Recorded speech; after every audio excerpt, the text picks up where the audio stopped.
I'm Diana Miller, an editor at Knopf, and it's my great honor to be introducing Garth Risk Hallberg, the author of City on Fire, and thank you everyone for coming.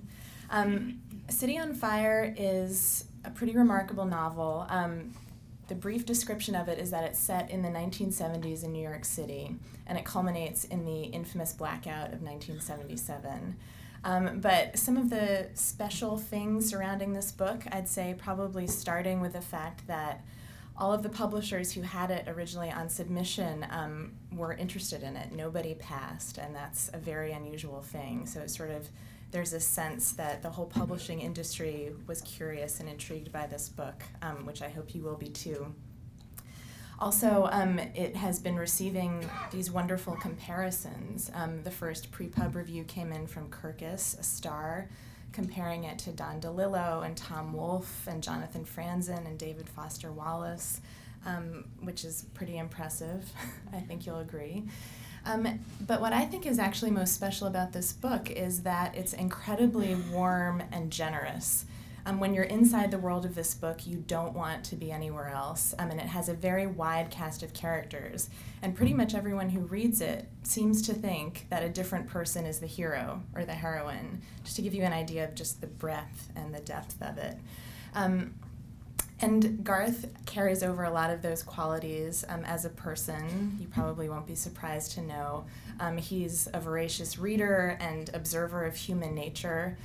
He could probably be up here talking about any number of books, so we're very lucky that he's here to talk about his own book. Also, he's a morning person. He's probably been up for hours, so we're lucky in that too. So here's Garth. I would like to first thank Penguin Random House for putting me on after Paula. That's a tough act to follow. I was listening to, she was talking about some of the cliches associated with literature and reading, and I was thinking about the cliche when I was growing up of librarians as being people who said shh, and I just want to point out that librarians are in fact people who at 7 a.m. are yelling woohoo. This is my kind of crowd. But I do, so despite the fact that you all seem to be morning people as well, and as thrilled as I am to be here, I do want to thank you for making the effort to roll out of bed, for those of you for whom it might have been a little bit of a struggle, and be here with us this morning. I think what Paula said is probably true for everybody up here, to some degree or another, that much as books and readings have changed all of our lives, librarians have been instrumental in that, which I'd like to get to in a little bit. But first, I thought I would assume the unenviable task of trying to digest this 900-page novel in, what do I have left, about 8 minutes here? The book is about a lot of things, a lot of different things, which is, I think, the prerogative of this sort of triple-decker novel.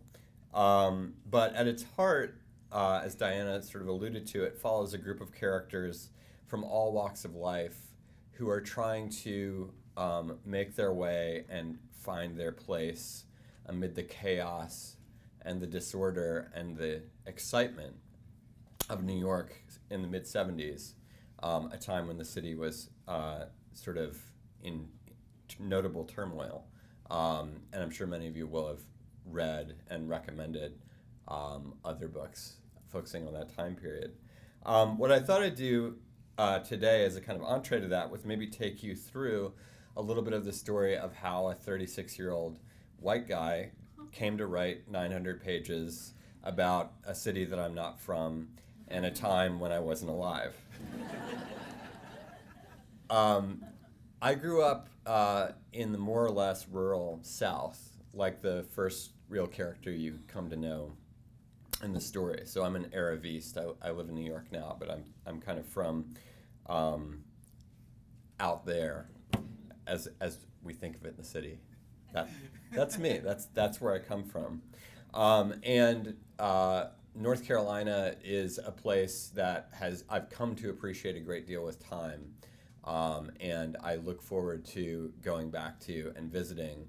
But when I was a kid, it was a bit of a hard place to grow up, and my experience, as with so many people, I think, who come to the city from elsewhere, to any city from elsewhere, and as with so many people who come to books with that kind of voracious hunger, was of being a little bit of an outsider or a little bit of a misfit. My parents were English teachers, so we always had books at home. And I remember spending whole days just getting lost inside of the worlds they would build. Spending a week inside of Middle-earth, spending a month inside of Narnia. And even when I was a little kid, getting glimpses here and there through Tales of a Fourth Grade Nothing, or Harriet the Spy, or The Cricket in Times Square, or these wonderful picture books I've been remembering that the artist Myra Kallman, who's the New Yorker cartoonist, used to do, of this fantastical sci-fi place called New York City. And I should just digress here a little bit to kind of reemphasize that libraries were an essential part of this sense of escape and also connection that I felt in books. My local branch was the Eastern Branch. We had actually a fabulous public library system in my hometown, and the librarian at the Eastern Branch was a woman named Carolyn, and I was one of those kids, and I'm sure you've all got them, who she knew me by name, and I would come in every week, and she'd have a fresh stack of books she thought I might want to check out based on whatever my current obsession was. You know, astronomy, dinosaurs, comparative mythology, classical composers. You can see why I was a little bit of a misfit. And I remember in the 6th grade, when I was in the 6th grade, she pulled me aside and she said, you might be interested, I don't know, I'm not sure if I should do this, but you might be interested in this mystery reading group that's starting here. It seems like the kind of thing you might like. And I said, yeah, where do I sign up?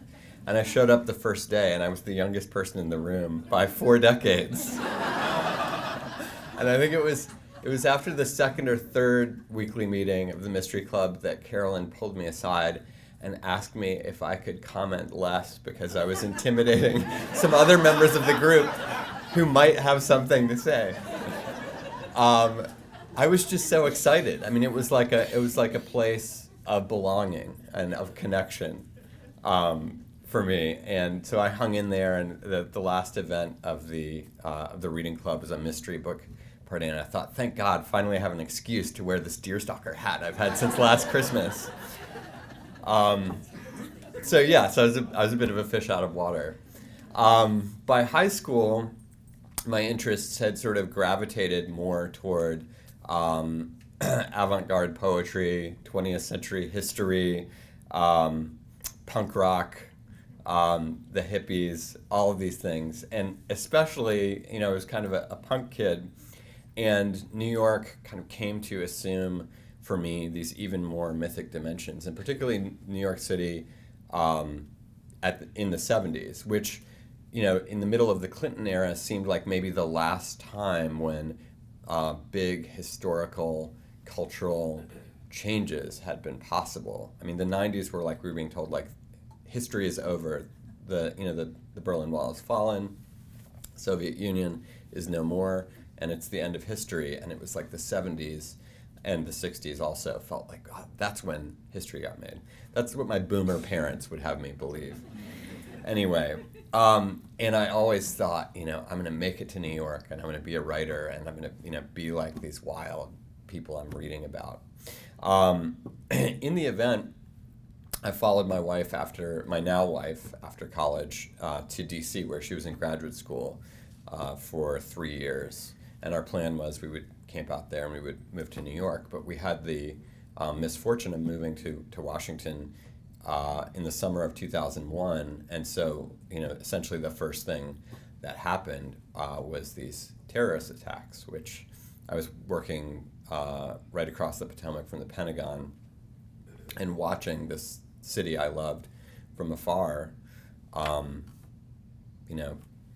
crumbling.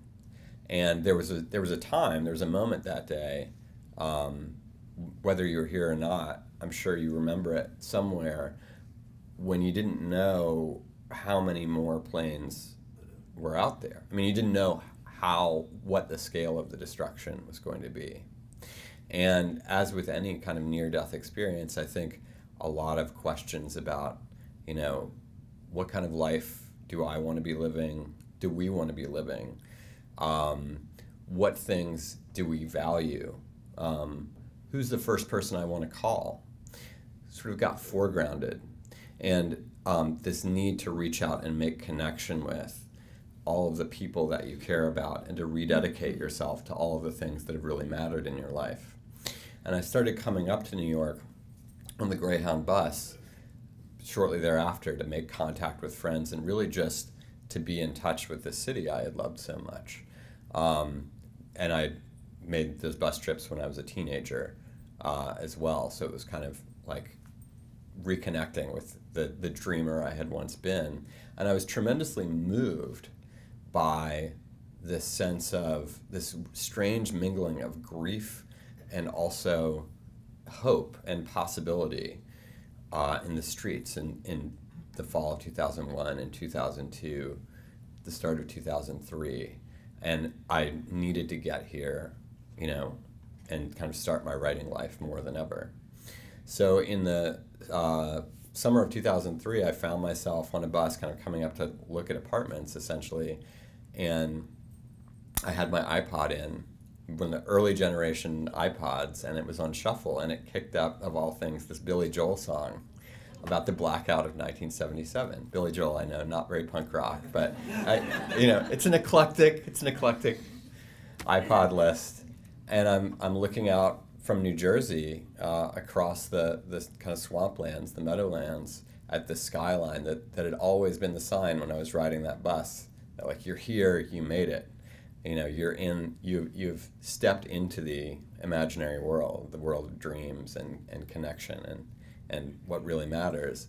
And the skyline was different, and I'm just listening to the song about the blackout, and this guy is singing, the narrator is speaking from 40 years down the road, looking back at the blackout and describing the chaos, the danger, the sense of loss and grief and change, but also of hope and possibility that had been alive back then. And he's describing it from 40 years down the road when he's like living in Boca Raton or something, which love Boca Raton if anyone from Boca Raton is here, but is very much not New York in the 70s. And this narrator has this sort of wistful sense that something has been lost back there. And I thought, oh my God, we're living through that moment again. I mean, we're right in the middle of this conversation about, safety and order and security, and on the other hand, risk and danger and possibility and loss. And somewhere in the tension between those things, this book just started to generate in my mind, and it just seemed to me that it was going to be this vast thing. So that naturally terrified me, and I didn't write anything on it for 4 years, but eventually I did kind of come back to it, and I was really connecting with what Paula was saying about just the kind of joy of being, I think the phrase I picked up from somewhere is being on the nerve. You get on the nerve of the story, and you know it's yours, and it's the story that wants you. And it's the same kind of joy that you feel reading when you think this is all I really want to be reading right now is this book. And so, if the book has done its job, if it's worked out, I would hope that it could be that same sort of doorway opening in other people's lives that, once opened in mine when I was a kid, sitting in the stacks and dreaming of the places that I wanted to go. So again, I really appreciate all of the work that you guys do on behalf of that feeling and bringing it to so many people. And I'm very grateful to you for having me here this morning. Thank you.